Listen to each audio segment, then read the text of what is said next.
Kraken Home Ice is sponsored by Primera Blue Cross, always in your corner. The Kraken inside of Climate Pledge Arena getting set to welcome in the Buffalo Sabres. Shoots, knocked down in front, rebound, Hayden scores! John Hayden, his first goal of the season. 2-on-1 for Buffalo. Paterka down the right side, across, Clifton settles, shoots, turned aside by Joey Daccord. McCann to right in the slot. Alexiak scores! Jamie Alexiak gives the Kraken the lead back. First and only appearance this season by the best team in the NHL, the Washington Capitals. A breakaway. Andrew Mangiapane walks in and stopped by Joey Daccord, fully stretched out. A dandy by 35. The big kids are here too. The Pittsburgh Penguins and the Seattle Kraken. Stevenson, the trailer, Burakovsky. Bjorkstrand scores! Three-way passing. Kako with Beniers. 2-on-1. Beniers scores! Hey, what do you say? Manny Beniers, 4-1. Kraken.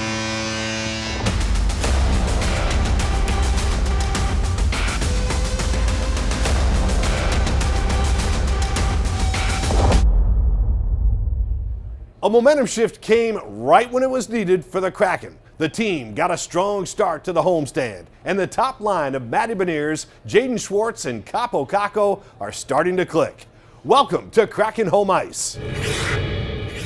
In this episode, we're hearing from Josh Mahura on his physical style of play and the influence his older brother had in shaping his game. We talked to head coach Dan Bylsma about the rise of his top line and the impact the defense is having on the offense. Monday was a matinee matchup between the Kraken and the Sabres. Buffalo gets on the board first, but that lead was quickly erased with a John Hayden goal. Kraken take the lead just 5 minutes later. Chandler Stevenson goes top shelf. In the second period, it's Matty Beniers who gets a power play goal, number 10, with his 10th goal of the season. The Kraken scored two more, then to wrap it up, Jared McCann adds an empty netter, and the Kraken win it 6-4. Thursday night, the Kraken faced the NHL's top team, the Washington Capitals. Goalie Joey Daccord shut him out in the first period. He finished the game with 30 saves. Second period, Caps mix it up in front of Daccord. The puck gets knocked around before it finally goes in. They credit the goal to Alexi Protas. Late in the second, Ethan Frank gets loose. Daccord stops the first shot, but Frank bangs home the rebound.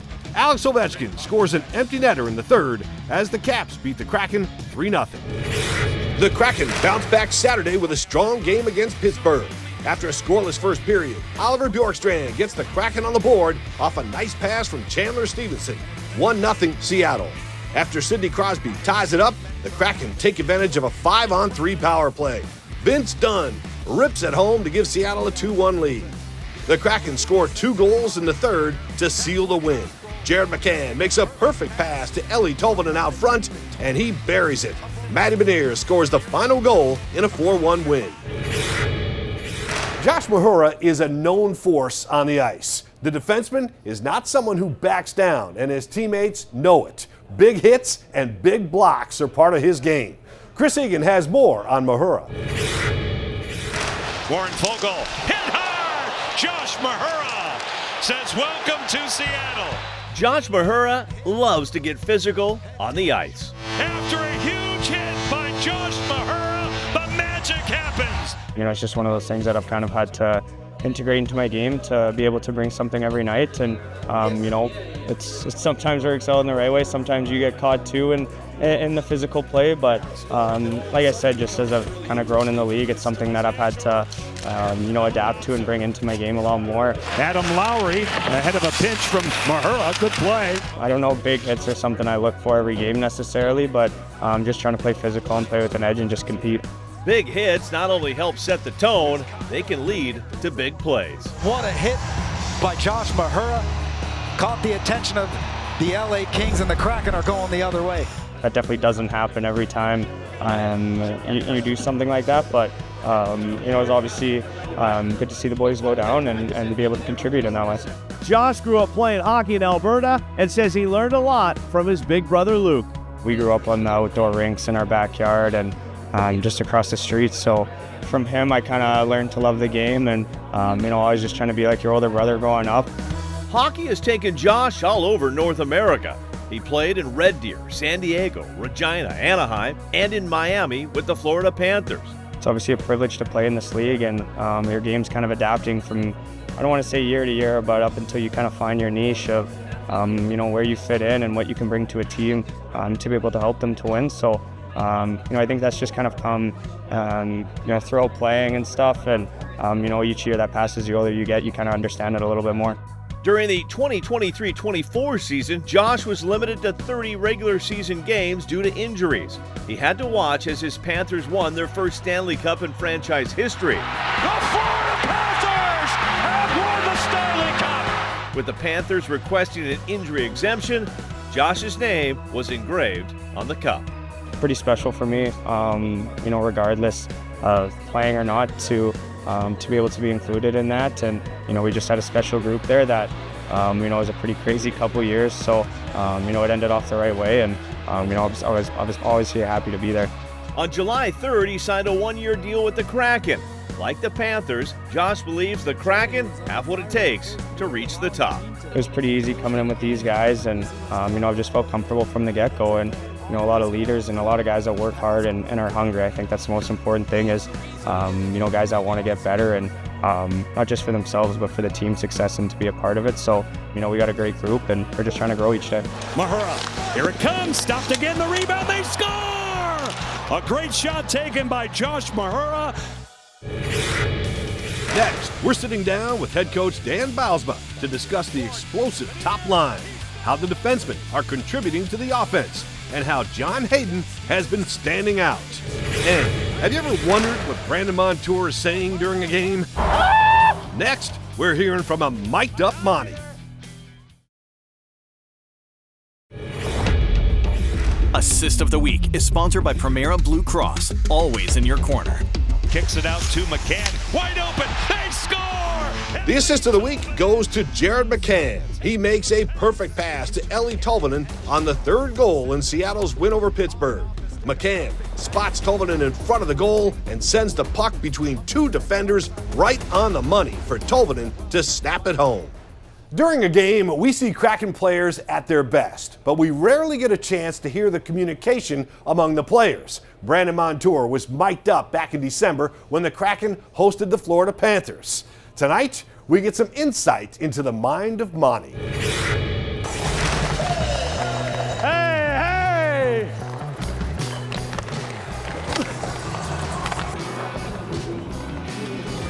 Bobby! Yeah! Kind of nice tunes today.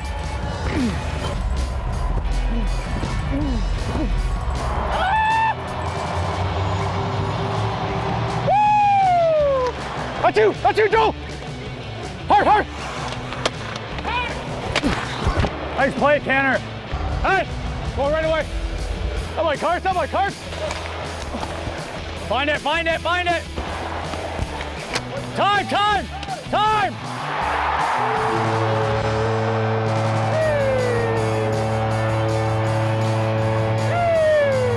Yeah, baby! Come on, G! Hey! Yeah! Come on, move! I had you there. Good patience there. We could have that all game, eh? Martin!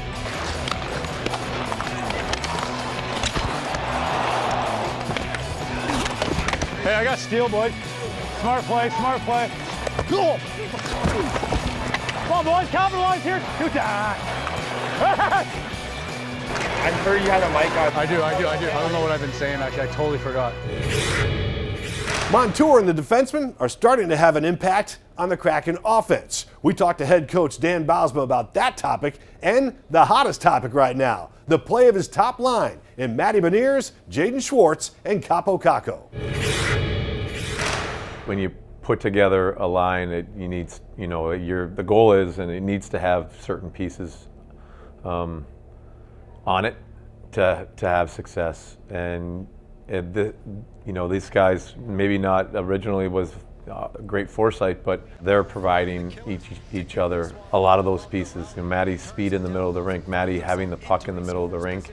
Schwartzy's a great space finder, getting into spots, and it's usually in and around the net to be able to make plays and score goals. And Kakko is a big-bodied winger who's exceptional at owning the puck in the offensive zone, getting over the puck, protecting the puck, and creating space, not only for himself, but in turn for his line mates. And the great thing about what we see is it's continued to develop over the last 10 games. Both them, reading off each other and getting success from each other and what they're doing, but also each person in that game has continued to play better and better and better. Kakko, Schwartz, Beniers, he scores! The Detroit goal is one where we've seen over and over and over again now, not just from scoring goals, but them being able to create those situations for each other, for their line, and them doing it in the offensive zone and being an effective line. Well, we know the offense is getting a good push all of a sudden, and Maddie talked about it the other day that the defensemen are starting to contribute more. Is that by design, or is that more of just having different personnel and maybe some more offensive defensemen? It's not just having good offensive defensemen, which we, Vince Dunn and Brandon Montour and Riker Evans having some offensive flair, but I think it's more of an indication of us getting more offensive zone time and hanging on to the puck and having the puck in the offensive zone, which allows your D to have some movement and motion and be involved in the back end. Oleksiak, right in, he scores! That's hockey, baby! All right, let's talk about Josh Mahura and John Hayden, a couple of guys that are getting some playing time, taking advantage of it. It's nice to have this little spark, I guess. You bring some guys here and there, and they spark your lineup in a different way. But what do you like about their games? Well, we're going to talk about Muzz's hit, and in the LA game, because that's what that energy, that juice. He's been a physical, a guy in the back end for us. Talk about him joining the play in Buffalo and creating the chance for Kakko to score. Mahura moves it along. Kakko, his bid, scores a bullet! But the hit against LA was a huge factor in the game. It was a turning point, the turning point in the game, but a turning point for the group as well. Not only, we're in a 1-1 game, they're coming back, huge hit. We go right back and score a goal at the other end of the rink. It was a statement from Muzz with that hit. And John Hayden is a guy who, had a great training camp for us. He's got an opportunity recently to come up and play some games and add. He's a gritty, he's a physical, he's an energy guy. Every night he's been in there, he's been bringing it. He's got that juice, he's got the physicality. He's been in and around the net, and he's also a guy who's, making sure that we're playing in the face of the other team, and that brings a lot to the group. When these guys get called up as a head coach, you must be looking for something from these guys, not just the fact they can play hockey, we know that, but what are you looking for when you see these guys get their chance? Them to play their game, that's the biggest thing, and I've, fortunately I've coached a lot of the guys that have come up. John knows exactly what kind of player he is, what he brings to the table, and what he can do for the team, and you just, you open the door and let them go do it. And it's their job to go out and do it and bring their game, not just stand around, not just watch, not just tiptoe through it. It's like go out and bring your game, what you can bring, and that's what John is. That's what John's done with his opportunity. Knocked down in front, rebound, Hayden scores. The Kraken are playing a rare 3 straight games against some of the NHL's best. It all started on Thursday when Alex Ovechkin and the Capitals came to town. Ovechkin is currently chipping away at Wayne Gretzky's record of 894 career goals. Today, the Kraken faced Sidney Crosby and the Penguins. And up next, the Kraken make a quick trip to Edmonton to face Connor McDavid and the Oilers. Monday's McDavid's first game back after a 3-game suspension for cross-checking. Coming up on Kraken Home Ice, we'll feature the team's goaltending coach. how he got into coaching, and how he balances teaching tactical and mental skills. And in this week's shootout, we asked the players about their go-to karaoke songs. Stay tuned.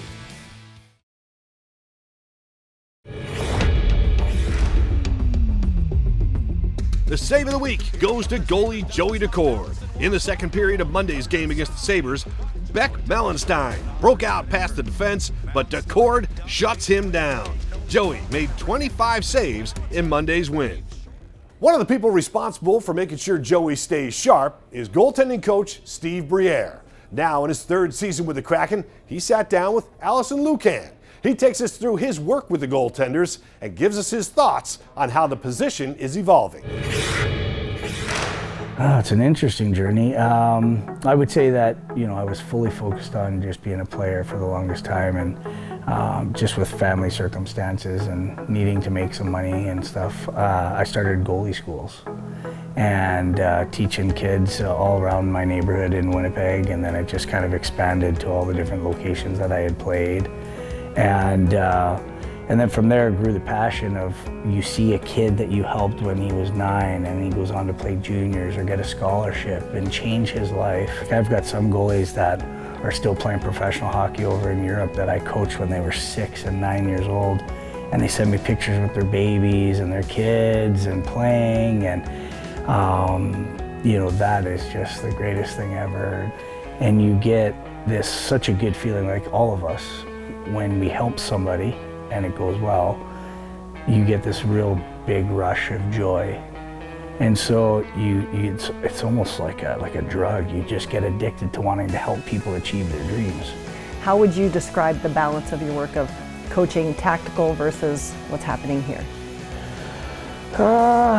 I've heard all kinds of things of 90% mental and all that kind of stuff. I don't know that I have a percentage on it. I think that percentage varies.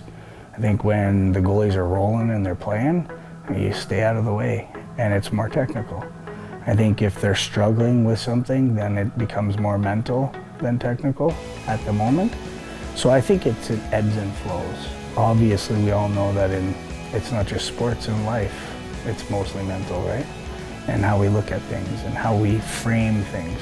A lot of times framing is the big thing, right? Like, you get in a negative mindset, you frame it in one way. You get in a positive mindset, you frame it in another way. And it's so, having the ability to always frame it in a positive outlook takes practice. Our minds are no different than any other muscle on our body. If we don't work at it every day, then you're gonna get weak at it, right? And so I try to work at it every day with the goalies, whether it's gratitude, whether it's, a positive way of looking at every situation, whether it's doing an act of kindness for somebody. Those little tiny exercises, whether it's even in practice, you're not allowed to say, well, I could have been better, because then it implies that you weren't good enough. And now that's a negative mindset, right?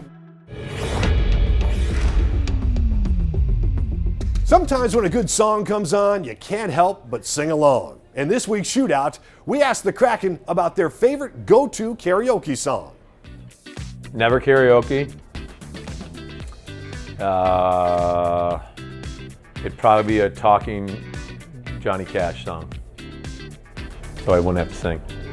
Ain't a mountain high enough. Summer of '69, Bryan Adams. Just ahead, the broadcasters and announcers who make home games possible were assisted by some young, bright talents. We hear from some of the kids who helped host the matchup against the Penguins. There were some extra special helpers during today's game. It was the 4th annual Kraken Kids Game. Some of the youngest Kraken fans got a chance to be part of the broadcast in Seattle's game against the Penguins. Kids from 10 to 16 helped with live PA reads and game calls, and worked with Kraken Hockey Network's Allison Lucan and Ian Furness, and even made on-air announcements for the radio broadcast. We were able to talk to some of the kids involved in today's game. Ryan Malinowski has been playing hockey for most of his young life, and today was his chance to be in the spotlight. Seeing this experience, it's amazing. I'm very grateful to be here. Not many people get this opportunity, so I'm gonna make the best out of this. My confidence up here. I don't even think I'm that nervous at all. I don't feel anything. I'm just happy and great to be here. I'm probably most excited for, maybe like seeing the players walk out. It's like, oh my gosh, this is actually happening. Ryan served as a junior game host today. He helped out game hosts Strawberry and Angelica, roaming the arena for live on-camera announcements throughout the game. Since the Kraken's inaugural season, the sport of hockey has grown significantly in the Pacific Northwest. It's easy to see the growing interest in the sport anytime you're at the Kraken Community Iceplex. All hours of the day, their 3 rinks are occupied by skaters. It all starts with the Kraken Skating Academy's Learn to Skate program. Learn to Skate is for anyone interested in becoming a hockey player, figure skater, or for someone who just wants to skate and have fun on the ice. When the program started in 2021, there were about 700 skaters registered. Now, 4 years later, there's about 2,600 skaters weekly. Chad Goodwin, the director of the Kraken Skating Academy, says it's rewarding seeing people of all ages learn to skate. It's really fun to see the little ones here that, age 3, 4, 5, how they just take a passion for enjoying skating. Not all of them know, some of them do if they want to be a hockey player or a figure skater, but really our goal in our program is we want to make skating fun. Love the facility, just make it a fun, safe place for everybody. So when they start at 3 or 4 and then, a couple years down the road, they're off playing hockey or they're now doing their first skating competition. It's really cool for me in my position to kind of see all of it on both sides. On Tuesday, the Kraken will be celebrating the Lunar New Year. The theme night is part of Kraken Common Thread. Shayla Hufana is the artist behind this specialty jersey. She is a visual artist, graphic designer, and creative director based in Seattle. 2025 is the year of the snake, which inspired Shayla's logo. The design blends her Pacific Northwest roots, Filipino heritage, and passion for sports. I feel like I was able to express myself, what I stand for, and just to share like my beliefs, my culture, our Asian culture, everyone who celebrates Lunar New Year. Just really share that with like hockey, everyone who loves the sport, and just everyone in sports in general, just bringing everyone together. Coming up at Climate Pledge Arena, tomorrow the Harlem Globetrotters make a stop in Seattle on their 2025 World Tour. After a quick trip to Edmonton, the Kraken are back home on Tuesday against the Ducks. And on Thursday, the Kraken take on the Sharks. Then on Saturday, comedian and actor Shane Gillis takes the stage at Climate Pledge. Next week's games are the only home games for the Kraken in the month of February. The Four Nations Face-Off gets underway February 12th and runs through the 20th. Capo Kakko is the only member of the Kraken participating in that tournament. He will represent Finland. And that'll do it for this episode of Kraken Home Ice. Thanks for looking in. We'll see you next week.